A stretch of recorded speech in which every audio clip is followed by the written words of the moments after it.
I'm back with my Thoughtful Thursdays. A tad late because there are so many things happening this month.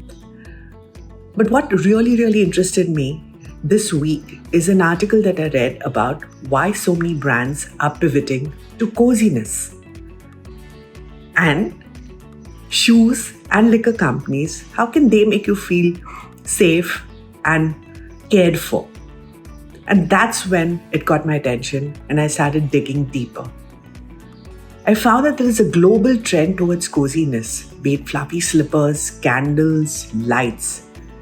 And the trends forecasting company WSGN has said that cocooning is the top trend word, and that is why we need to understand what is cocooning and what is coziness.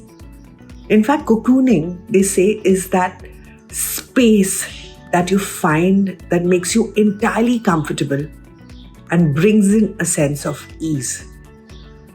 And as you know, we are in the consumer behavior business and brands and marketing. How do you market coziness as a state of mind? And I found that absolutely fascinating. I've just got 3 to 4 things to share with you, and I think that would spark interest for you to read a lot more. The first thing that I found out is there is a new word that was coined by Venkatesh Rao, which is called domestic cozy. And what it means is, especially this came about by the Gen Zs who says we don't want pretentious aspiration and style, but we are looking for real comfort and familiarity. And for them, it was about feeling a sense of calm, ease, and a place they don't have to worry about. And it is something that is catching up. Domestic cozy is catching up as a trend. The second one is something that environmental psychologist Lily Bernmeyer talks about, connected with nature, biophilia. And we tend to look for things which have this connection with nature to a lesser degree. Be it wood when we're looking at fire and looking at camping, or be it candles, or wool because of blankets, and the aspects of coziness that we always reach out to. So biophilia and nature. And the third point that she makes out is that given our evolutionary nature and the caves that we stayed in, we always look for something smaller, comforting, and which overlooks outside. And that is why, if you see during the pandemic, there were lots of, if you looked at Instagram or articles, there were people who sat near the window and they had tree and their connection with nature. Or wherever they were, they made sure they had plants around them and gardening took off. And I think this connected with nature and biophilia is very important for us. And the reason for looking out for these safe, calm, comforting spaces is because there's so much happening outside, right? The whole year went past with the pandemic and we're still grappling with what's going to happen with the vaccine, how are things going to open now.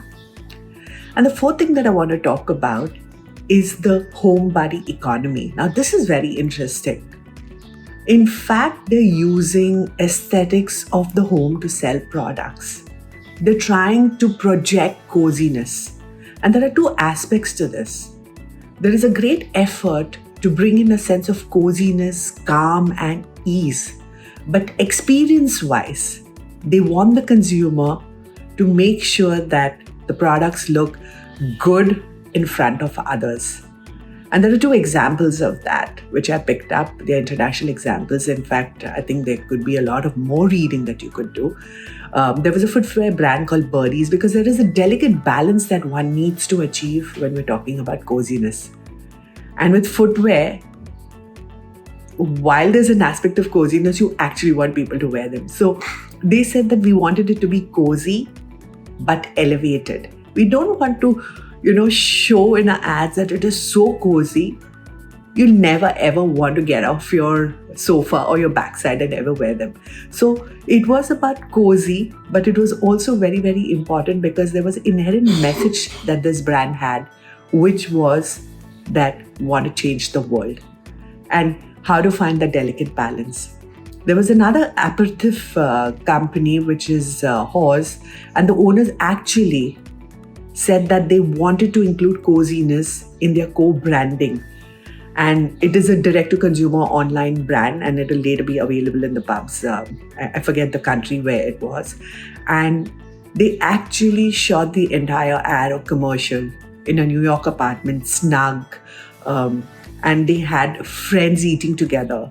So they were talking about this domestic bliss, and they were trying to make juxtapose it with the internet world, which is very stark, cold. The tones that we use are very minimalist, but they actually wanted to bring in the warmer hues and codes because there is so much going out outside. They wanted to give people a sense of coziness and associate it with their brand. That's why there is a delicate balance when we want to talk about coziness and attempt it for our brands. But definitely cocooning is the top global trending word. And we should try and understand it a little more and how it affects not only our personal life, but different aspects of products that we use. If you like what I say and you want to know more, reach out to me.